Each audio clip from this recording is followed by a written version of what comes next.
We got history. Got me feeling the nostalgia when you look at me. Thinking about what could I.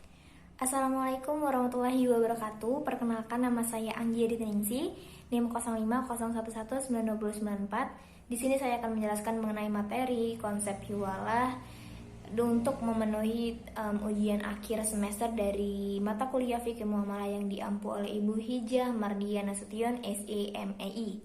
Baik, perlu diketahui bahwa secara bahasa hiwalah ini berarti atau al-intikal, yaitu yang berarti pindah. Sedangkan secara istilah menurut para ulama Hanafiyah yaitu memindah atau al-naqlu.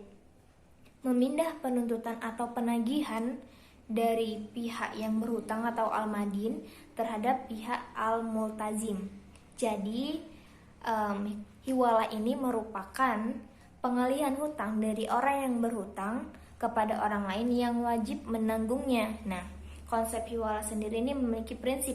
Yang pertama adalah prinsip tolong-menolong, yang kedua tidak ada menimbulkan riba, dan yang ketiga tidak menggunakan objek yang haram atau ada unsur maksiat nih dalam transaksi tersebut. Nah, tentunya dalam konsep hiwalah sendiri ada landasan hukum yang mendasari terbentuknya konsep hiwalah ini. Tentunya dari Al-Quran dan hadis.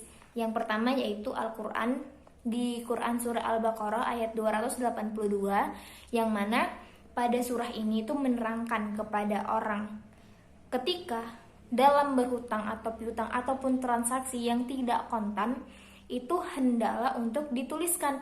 Jadi ketika sewaktu-waktu nih ada masanya terjadi keributan atau perdebatan, nah hal itu bisa dibuktikan dari tulisan tadi.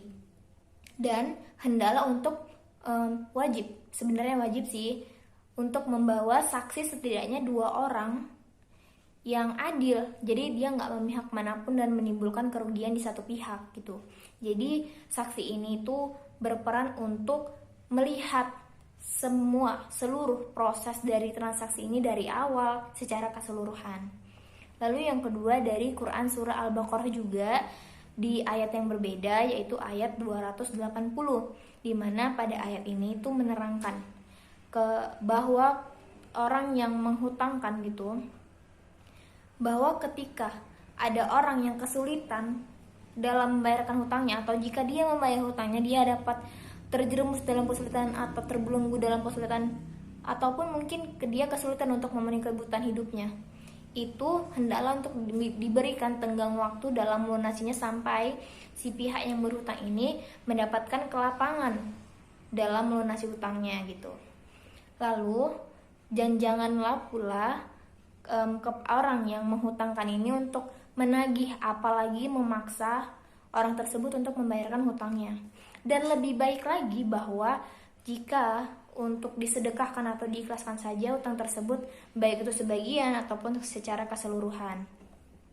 Dan bergegaslah untuk meringankan kepada orang yang berhutang dan membebaskannya dari hutang tersebut jika kamu tahu balasan yang akan didapatkan di sisi Allah Subhanahu wa taala.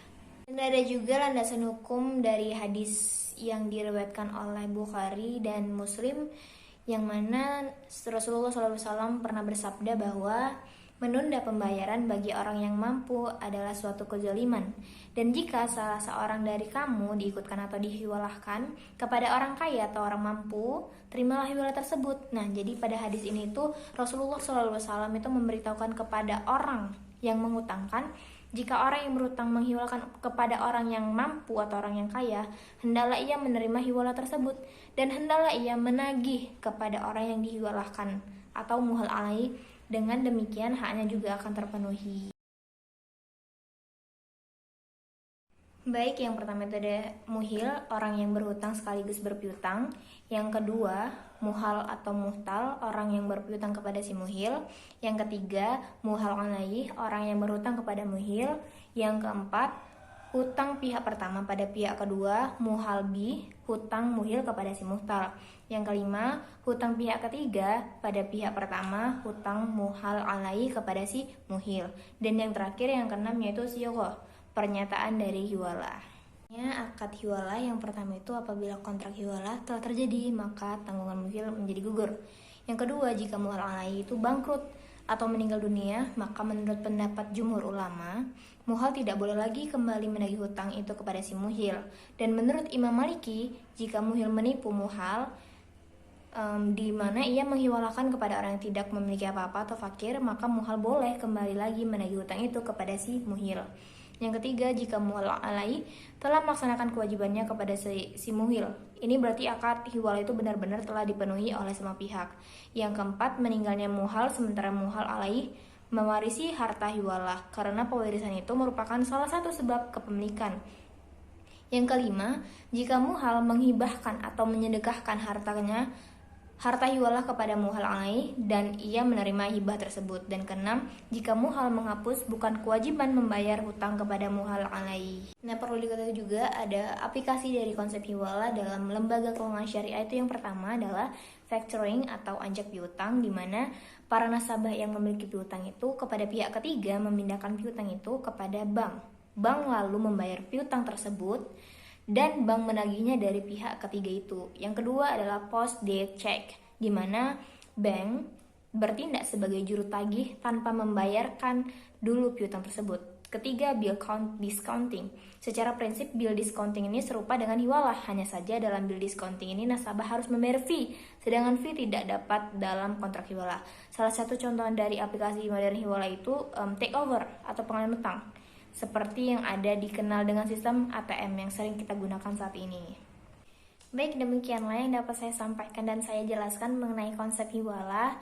Saya mohon maaf jika ada kesalahan kata dan artikulasi yang kurang jelas dalam pembicaraan ini. Dan kepada Allah saya mohon ampun. Terima kasih atas perhatiannya. Dan saya akhiri dengan Assalamualaikum warahmatullahi wabarakatuh. We got history, got me feeling the nostalgia when you look at me, thinking about what could have happened.